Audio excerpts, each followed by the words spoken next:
So I'm working on this theory. Here's my theory. My theory is that card magic is a lot like teaching, and more specifically, it's a lot like teaching the arts. And it sort of goes like this.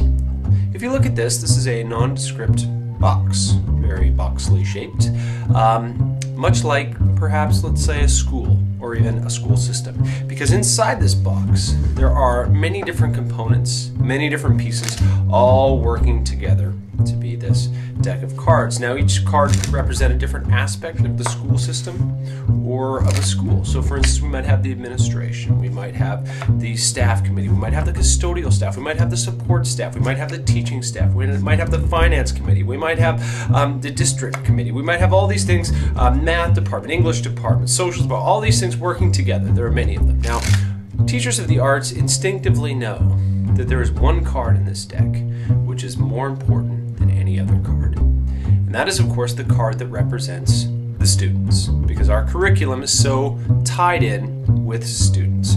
So we'll just pick any card here. For instance, the Ace of Diamonds. We're going to choose this card to represent the students in this deck, all right, for this particular example. We take the students, whoever they might be, whatever their needs or their abilities, and we take them and we place them into our school system, just like that. And we hope that they'll be okay. And we as teachers, generally, no matter what our discipline, go about taking our curriculum, for instance this card, and we implement our curriculum into the school system. Now hopefully the curriculum is successful, but the thing about the arts teachers is that curriculum is, in fact, the students. They are one and the same, and I don't think that can be said for many other departments. And the great thing about arts teachers is that the arts can take a student and we can actually push out the student and make the student more visible within our school system and within our curriculum. We can then decide exactly where to place them in terms of the program and in terms of their needs or special needs, whatever the case may be, and nestle them nicely right in the middle between all the support that they need and that they have to flourish. All right? But here's the problem. The problem comes in when we have tests and we have dances and we have professional days and we have kids who miss classes and kids that go this way and that way, and all of a sudden kids get all mixed up, and pardon the pun, sometimes students get lost in the shuffle. All right? But teachers of the arts instinctively know how to find students and instinctively know how to let their curriculum touch students. So for instance, we'll just take any card here, for instance this one, and if I was a good teacher of the arts, I would be able to find the students within my curriculum, just like that. Now, sometimes students lose their way, and students need lots of help.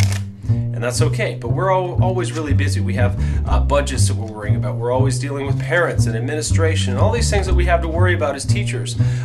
Sometimes we lose sight of the students. The students aren't on the top of our deck, per se. But the great thing about the arts is the moment that bell goes, the students come right into focus, because the students are our curriculum, just like that. And the things we ask of our students are a little bit different from other departments. For instance, we ask our students to stand out. You see how our students, the arts students, actually stand out in this deck? It's easy to see them. And sometimes that makes it easier for them to achieve. And oftentimes, though, it can be hard because they're being asked to do more than other students. They're being asked to separate themselves from the norm. But with a little bit of luck and a little bit of support, even arts students can find themselves in academic situations rising to the top, just like that. So in all this mix-up, rigmarole, chaos that we often see every day in our school systems, the arts is the programs that allow kids to find themselves and hopefully learn to fly. And that's why I think card magic is a lot like teaching the arts.